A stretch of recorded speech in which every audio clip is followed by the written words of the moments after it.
El significado del cuerpo. ¿Qué es la vergüenza y cómo explicar su ausencia en el estado de inocencia originaria, en la profundidad misma del misterio de la creación del hombre como varón y mujer? De los análisis contemporáneos de la vergüenza y en particular del pudor sexual, se deduce la complejidad de esta experiencia fundamental en la que el hombre se expresa como persona según la estructura que le es propia. En la experiencia del pudor, el ser humano experimenta el temor en relación al segundo yo.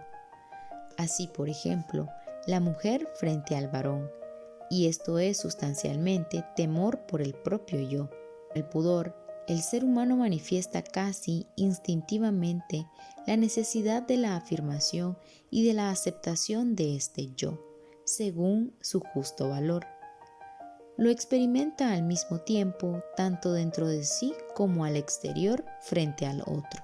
Se puede decir, pues, que el pudor es una experiencia compleja también, en el sentido de que, como alejando un ser humano del otro, la mujer del varón, al mismo tiempo busca su cercanía personal, creándoles una base y un nivel idóneos. Por la misma razón, el pudor tiene un significado fundamental en cuanto a la formación del etos en la convivencia humana y especialmente en la relación varón-mujer. El análisis del pudor indica con claridad lo profundamente que está arraigado en las relaciones mutuas, lo exactamente que se expresan las reglas esenciales en la comunión de las personas, y del mismo modo, lo profundamente que toca la dimensión de la soledad originaria del hombre.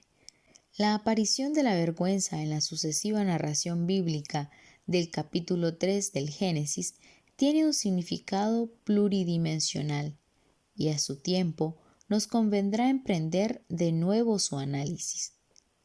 En cambio, ¿qué significa su ausencia originaria en Génesis 2:25? ¿Estaban desnudos sin avergonzarse de ello? Ante todo, es necesario establecer que se trata de una real no presencia de la vergüenza y no de una carencia de ella o de un subdesarrollo de la misma. Aquí no podemos sostener de modo alguno una primitivización de su significado. Por lo tanto, el texto de Génesis 2:25 no solo excluye decididamente la posibilidad de pensar en una falta de vergüenza, o sea, la impudicia, sino aún más, excluye que la explique mediante la analogía con algunas experiencias humanas positivas, como por ejemplo las de la edad infantil o las de la vida de los llamados pueblos primitivos. Estas analogías no solo son insuficientes, sino que pueden ser además engañosas. Las palabras de Génesis 2:25, sin avergonzarse de ello, no expresan carencia, sino al contrario, sirven para indicar una especial plenitud de conciencia y de experiencia, sobre todo la plenitud de comprensión del significado del cuerpo, unida al hecho de que estaban desnudos. Que se deba comprender e interpretar así el texto citado, lo testifica la continuación del relato ya vista, en el que la aparición de la vergüenza, y especialmente del pudor sexual, está vinculada con la pérdida de esa plenitud originaria. Presuponiendo, pues, la experiencia del pudor como experiencia del límite, debemos preguntarnos a qué plenitud de conciencia y de experiencia en particular, a qué comprensión del significado del cuerpo corresponda el significado de la desnudez originaria de la palabra del Génesis 2:25.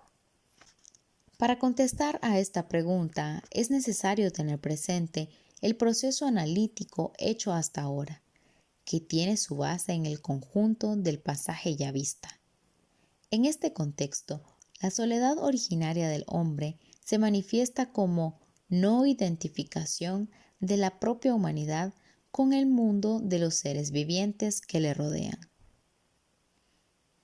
Esta no identificación, después de la creación del hombre como varón y mujer, cede su puesto al descubrimiento feliz de la humanidad propia con la ayuda del otro ser humano. Así el varón reconoce y vuelve a encontrar la propia humanidad como la ayuda de la mujer. Génesis 2:25. Esto realiza al mismo tiempo una percepción del mundo que se efectúa directamente a través del cuerpo, carne de mi carne. Es la fuente directa y visible de la experiencia que logra establecer su unidad en la humanidad. Por esto, no es difícil entender que la desnudez corresponde a esa plenitud de conciencia del significado del cuerpo que se deriva de la típica percepción de los sentidos. Se puede pensar en esta plenitud con categorías de verdad del ser o de la realidad, y se puede decir que el varón y la mujer originariamente habían sido dados el uno al otro precisamente según esta verdad, en cuanto estaban desnudos. En el análisis del significado de la desnudez originaria, no se puede prescindir en absoluto de esta dimensión. Este participar en la percepción del mundo, en su aspecto exterior, es un hecho directo y casi espontáneo, anterior a cualquier complicación crítica del conocimiento y de la experiencia humana, y aparece estrechamente unido a la experiencia del significado del cuerpo humano. Así, ya se podría percibir la inocencia originaria del conocimiento. Sin embargo, no se puede individuar el significado de la desnudez originaria considerando solo la participación del hombre en la percepción exterior del mundo. No se puede establecer sin descender a lo íntimo del hombre.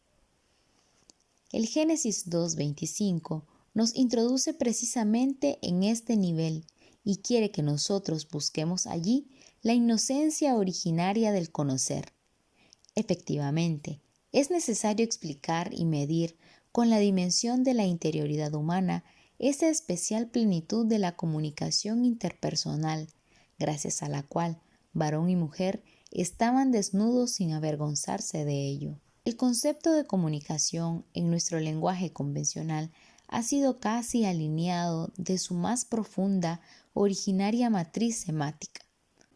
Sobre todo se vincula a la esfera de los medios, esto es, en su mayor parte a lo que sirve para el entendimiento, el intercambio, el acercamiento. Sin embargo, es lícito suponer que en su significado originario y más profundo, la comunicación estaba y está directamente unida a sujetos que se comunican, precisamente a base de la comunión. Existe entre sí tanto para alcanzar como para expresar una realidad que es propia y pertinente solo a la esfera de sujetos personas. De este modo, el cuerpo humano adquiere un significado completamente nuevo, que no puede ser colocado en el plano de la restante percepción externa del mundo. Efectivamente, el cuerpo expresa a la persona en su ser concreto ontológico y existencial, que es algo más que el individuo, y por lo tanto expresa el yo humano personal que constituye desde dentro de su percepción exterior. Toda la narración bíblica y especialmente el texto yavista muestra que el cuerpo, a través de la visibilidad, manifiesta al hombre y manifestándolo hace de intermediario, es decir, hace que el varón y la mujer desde el comienzo comuniquen entre sí según esa communio personarum querida por el Creador precisamente para ello. Solo esta dimensión, por lo que parece, nos permite comprender de manera apropiada el significado de la desnudez originaria. A este propósito, cualquier criterio naturalista está destinado a equivocarse, mientras por el contrario, el criterio personalista puede servir de gran ayuda. El Génesis 2:25 habla ciertamente de algo extraordinario que está fuera de los límites del pudor conocido mediante la experiencia humana y al mismo tiempo decide la plenitud particular de la comunicación interpersonal arraigada en el corazón mismo de esa comunión, que ha sido revelada y desarrollada así. En esta relación, las palabras, sin avergonzarse de ello, pueden significar solamente una profundidad original al afirmar lo que es inherente a la persona, lo que es visiblemente femenino y masculino, a través de lo cual se constituye la intimidad personal, de la comunicación recíproca en toda su radical sencillez y pureza. A esta plenitud de percepción exterior, expresada mediante la desnudez física, corresponde la plenitud interior de la visión del hombre en Dios, esto es, según la medida de la imagen de Dios. Génesis 1:17. Según esta medida, el hombre está realmente desnudo. Estaban desnudos. Génesis 2:25. Antes aún de darse cuenta de ello, Génesis 3:7-10. Deberemos contemplar todavía el análisis de este texto tan importante durante las meditaciones que seguirán.